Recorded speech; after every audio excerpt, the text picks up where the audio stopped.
the aspirations of future generations. Lord David Putnam gave a speech before Parliament in November of last year when Parliament was debating a cap-and-trade system very similar to the one in the Waxman-Markey bill, but much tougher actually, but they got shot down by the Republicans in the Senate.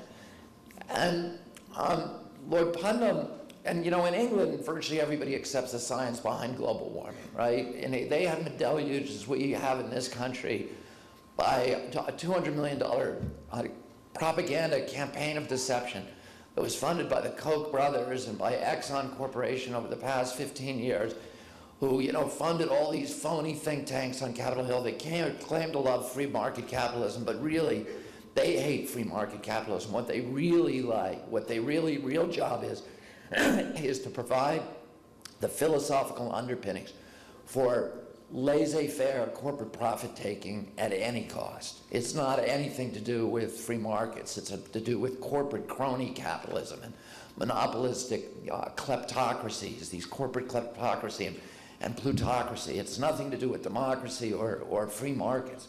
It's just the opposite of those. It's the control of government by corporate power.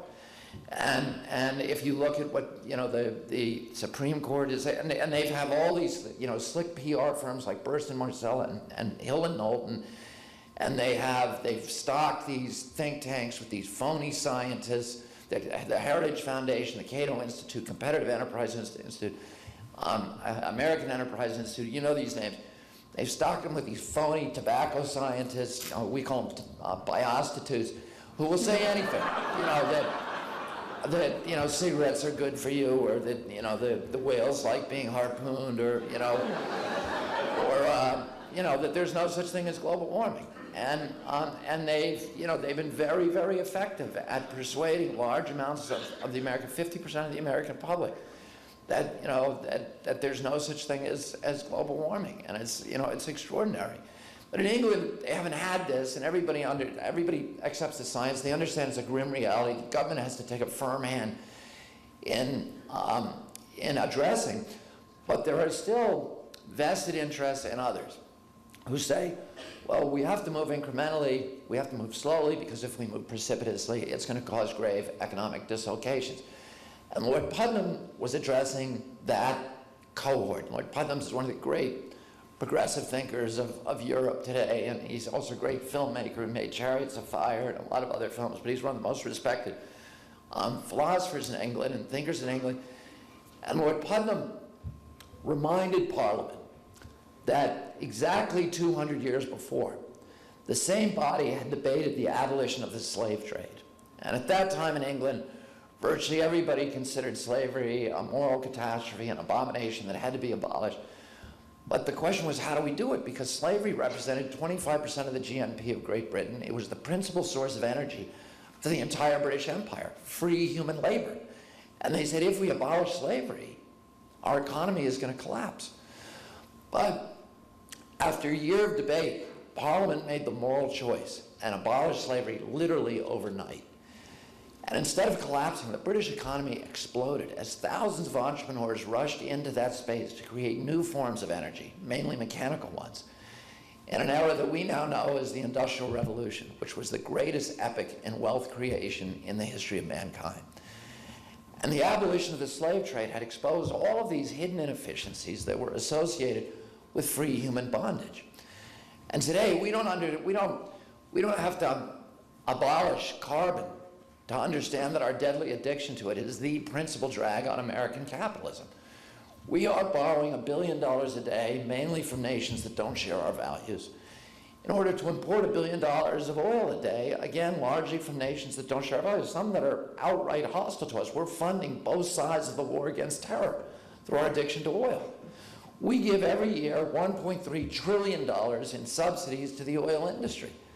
And if you have doubts about that figure, look at Terry Tamanen's new book, Lives Per Gallon. As you know, Terry Tamanen stepped down as the head of California EPA, but he's really written this extraordinary book that's meticulous, scrupulous compilation of this vast raft of subsidies that we hand over to big oil every year, $1.3 trillion, including direct federal subsidies like the oil depletion allowance, but all these indirect subsidies like the $100 billion we spend on protecting the pipelines in the Gulf, and the the human health impacts, and that's before the Iraq War, okay? When the Iraq War now, OMB says that's gonna cost $4.3 trillion over 20 years.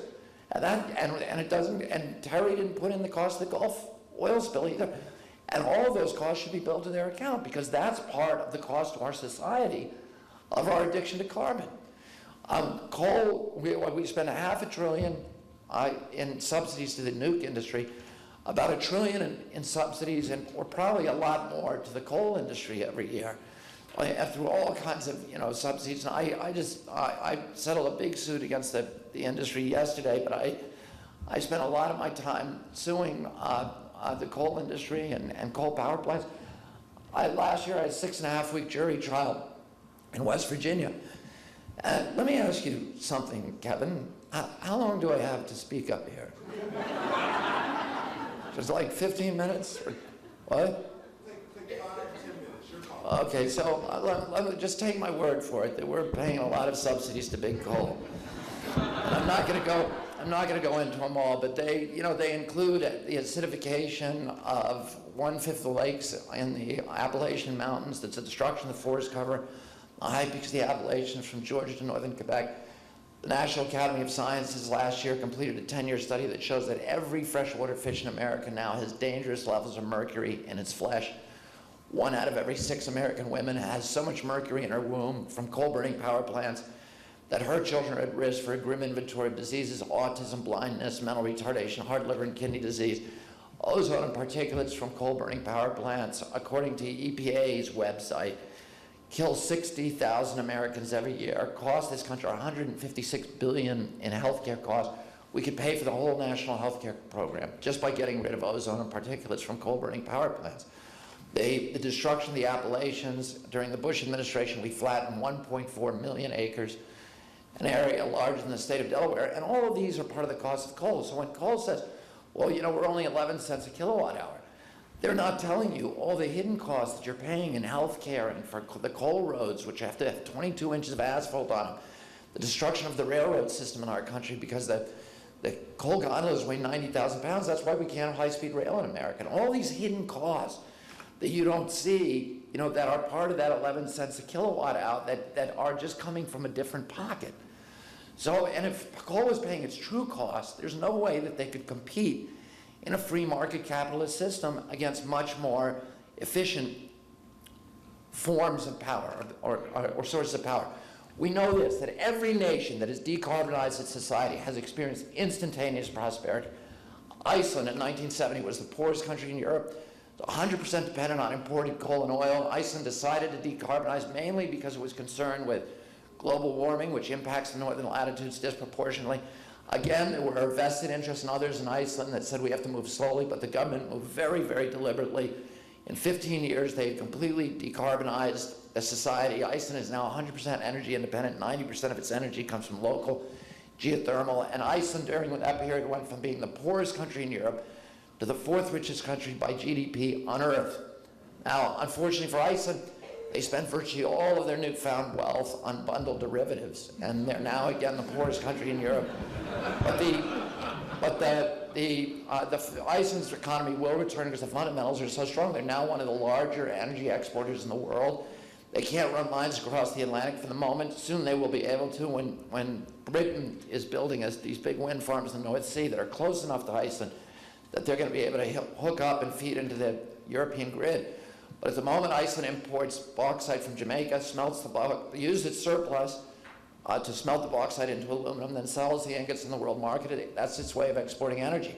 Sweden in 1996 decided to decarbonize and incidentally to shut down its nuke industry. It closed its 2 biggest nuclear power plants, slapped a $150 ton tax on carbon, and again, you had tens of thousands of entrepreneurs rushing into that space to create new forms of energy from wind, from tidal, from solar, from geothermal, from putrid garbage and sawmill waste. Today, Sweden is the 6th richest country by GDP in the world. Sweden's energy use since '96 has gone down by 9%. Its economy has risen by 45%. Brazil, 20 years ago, decarbonized its transportation system, and as a result, direct result of that choice, Brazil today, while the entire world economy is spiraling and collapse, Brazil today continues to enjoy the longest, most robust economic expansion in the history of Latin America. Costa Rica decarbonized its electric grid about 18 years ago. And partially as a result of that choice, they also had made another good choice, which was not to have an army.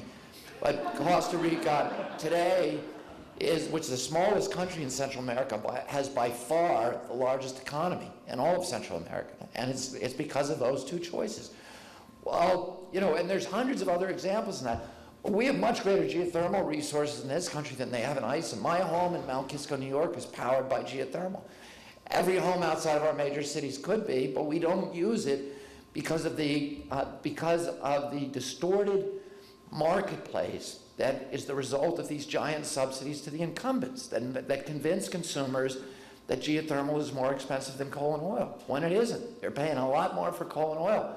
But there's a deception. The marketplace has been distorted by subsidies to the carbon cronies and the other incumbents. Big new. We're number one on solar and earth. The Scientific American just completed a study that showed that if we could harness the solar energy in 19% of the most barren desert land in the desert southwestern area, 75 miles by 75 miles, we could power the entire existing U.S. energy grid. We're number one in wind in the world. North Dakota is the windiest place on earth at sea level. The Scientific American, the other study by them showed that we have enough wind, harnessable wind in North Dakota, Montana, and Texas to provide 100% of all of North America's energy needs 3 times over, even if every American owned an electric car. Well, and we have an administration now that is intent on transitioning to the new energy economy. They have 3 big obstacles. Obama has 3 obstacles. One is these huge subsidies to the incumbents, which form the principal barrier for much more efficient forms of energy from entering the marketplace. And he's abolishing the direct subsidies like the oil depletion allowance, committed to doing that, but also, the cap and trade system was the principal way we were going to finally put a price on carbon, and they thwarted him there.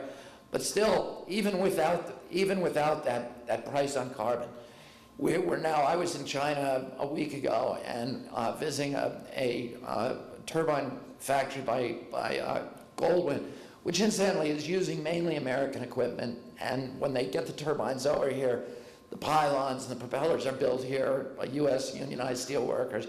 So 90% of the content is American, but they build the best turbines. And they can deliver those turbines fully built in the United States with all the financing and create power for 11 cents a kilowatt hour. So they're at parity with coal. Even with all the subsidies, we're still at parity with them, and that's why we're at a tipping point now. We're going to see this cascade. If we just put the right market drivers and have a rational marketplace, that's what's going to happen. Number 2, and this is the most important thing, we don't have a transmission system in this country that can transport these new currents of power. Our transmission system is antiquated, it was underbuilt, it is incapable of doing long-haul transmission of electrons. And it's done. We need, in North Dakota, virtually every farmer in the state wants to put wind turbines on their property because when they're growing corn, their property is worth $400 an acre. When they are growing corn and wind, their property is worth $3,000 an acre. So it creates local jobs, it creates prosperity, it allows small farmers to hold on to their farms, which is good for our democracy. It revitalizes the declining rural economies. All these things are great for our country and our democracy. They all want it. There's huge piles of cash from private firms lined up around the borders of North Dakota wanting to get in there and harness that wind. From my group, from Vantage Point, but also huge players like Siemens, Vestas, General Electric, Warren Buffett, T. Boone Pickens, and many, many others. Everybody wants to get in there and build wind farms on every farm. The problem is the North Dakota farmer cannot get those electrons to markets in Cleveland, Cincinnati, St. Louis, Chicago, because they'll diffuse before they cross the North Dakota border. We need to build an electric grid in this country like Eisenhower did with the highway system back in the 50s and 60s that connects every American community to a national marketplace that is a rational marketplace, and that can a grid that can intelligently store and deploy solar energy at night, wind energy during the doldrums that can go into your homes, and when you're going to get a peak event, instead of turning on these inefficient peaker plants, can turn off the hot water boilers in 1 million homes for 15 minutes, can go into people's batteries of their cars and make deals with them first. And you can take energy out of my battery between 9 o'clock at night and 6 o'clock